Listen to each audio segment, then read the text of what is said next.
And that's just a teeny little fraction of what our family has done. We had all these pictures we wanted to send. We thought, you know what? This could go on for the whole cruise. We have had a lot of fun. We all wanted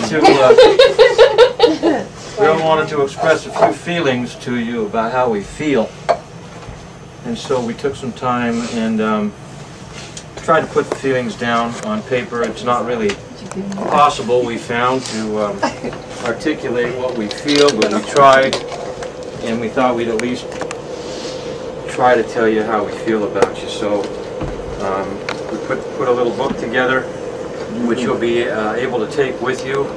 We are going to put some professional photos in it from the cruise of each couple and a big family picture. But at this point, it has our feelings, and we'll present it to you as it gets polished with the photos from our sittings at the cruise.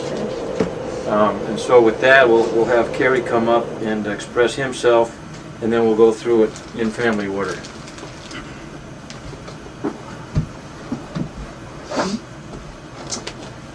I've been pretty weepy this whole time here, reminiscing our whole family's life, so forgive me, because I think it's going to get worse. You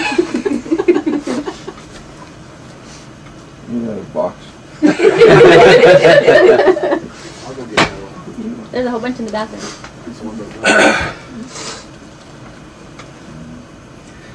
And before I say anything else, I really want to say thanks for this event. Thanks, Mom and Dad, for making this happen, putting it together. It's just so spectacular.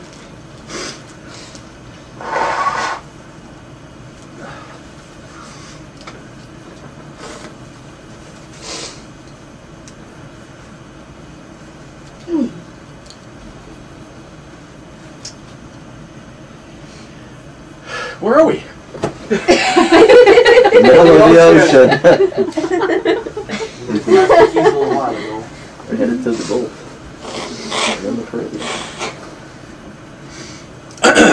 Mom, Dad, this celebration of your half-century together is a really momentous occasion, as it is taking place and later in all of our lives.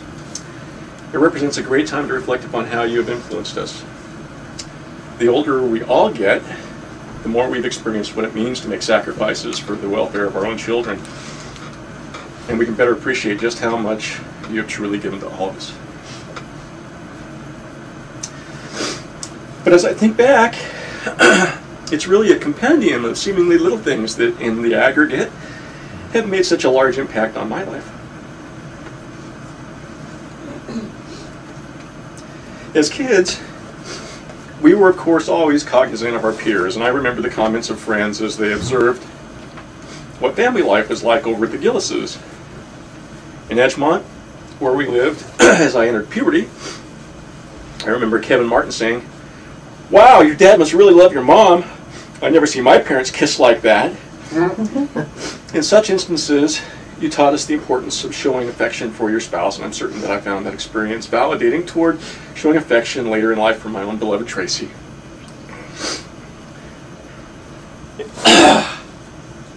Where are we? We're adding to the level of the lake with all that.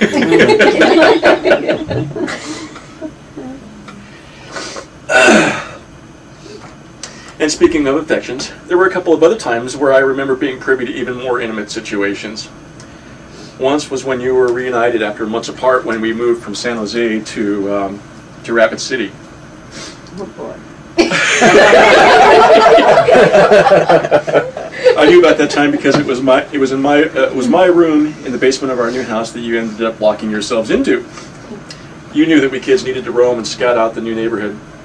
But when the home teachers from our new ward showed up to welcome us, I had to go find you. As I knocked on the door of my surprisingly locked room, you told me to tell them to come back later. In that instance, it was decidedly nice to learn that church didn't always come first. But there are, of course, bigger lessons to learn. I'll always remember the love and concern you exhibited in the midst of some of life's greater trials. Many, of course, involved Donovan. Mom, I'll never forget your reaction to his first seizure as an infant. And the frightful tears I witnessed as you cradled him in your arms before rushing to the hospital. Years later, I experienced the urgency of your love when he managed to open the station wagon door and fell out onto the highway as we rounded a corner at the mouth of Provo Canyon. Your instincts were to provide immediate rescue, and you leapt from the car without even putting it into park. I dutifully took care of our still-moving vehicle as you ran to scoop my brother from the pavement. I've always felt that you used the supernatural powers of motherhood to somehow will him alive during the seconds it took between seeing him lying motionless on the road behind and arriving at his side to find him miraculously unblemished. But less traumatic were the times throughout our lives that you both found or created opportunities to spend time with us and remind us that we were loved. Dad, I just recently found myself emulating a particularly fond memory inspired by you. When we lived in San Jose, you used to take me to the church parking lot. Now I'm just trying just to cry. And I can't see the words. Just tell it. And my glasses might work.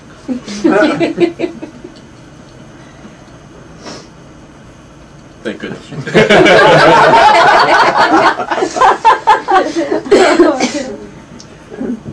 Dad, I just recently found myself emulating a particularly fond memory inspired by you. When we lived in San Jose, you used to take me to the church parking lot and let me experience the thrill of driving your Monte Carlo. Of course, since I was twice the age my kids are now, my own recent version of this experience involved Trevin and Jenna simply sitting on my lap and getting a feel for just the steering wheel.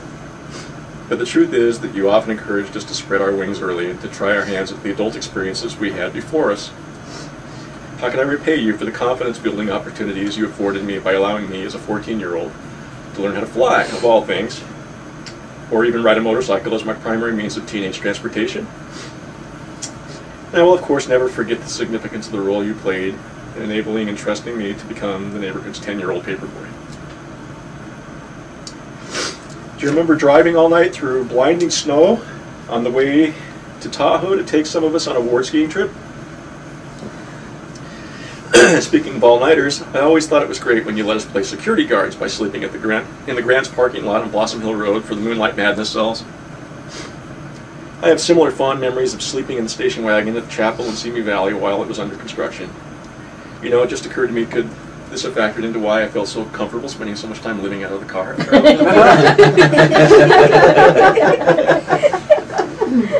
And Mom, I don't know if you realize how eternally grateful I will be for you driving me to Marie Callender's on a date with Lisa Mayo after junior high school graduation. Very possibly the highlight of my youth.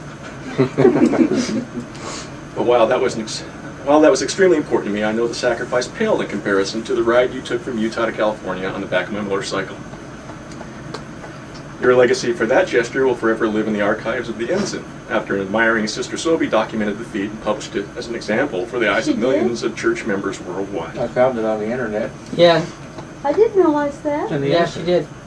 Jeff called it up on the internet the other day, and there it was. Help Carrie spell Sobe right. I didn't remember that. How did you know that she put that in the Ensign? He told me. I didn't know. So he told me. I said, "Oh, I bet it's in the Ensign." And like, you can find any I article gotta ever see So he published. did a search on You put it articles in written that by book. Sister Sobe. It's not much. It's just, you know, a little Where's blurb, the- but it's mentioned. Oh, that's amazing. How long ago did it appear? 20 years ago, but there it is. Right away. Oh my God. You can find it on, you know, just go to LDS.org. One of the things I appreciate most about both of you is that you've continued parenting us to this very day, doing your best to lead and help us in the right direction. Even this cruise is an effort to keep us all tight. So it's no coincidence that the song, I'm a Child of God, is so meaningful to me, with a chorus like, lead me, guide me, walk beside me, help me find the way. Thank you for never failing to lead, guide, and help me find my way through a life made ever simpler by having you as my parents, kind and dear. Moms and dads simply don't come any better than the ones you have been to me. And I toast you lovingly on this special occasion celebrating your years together. Thank you.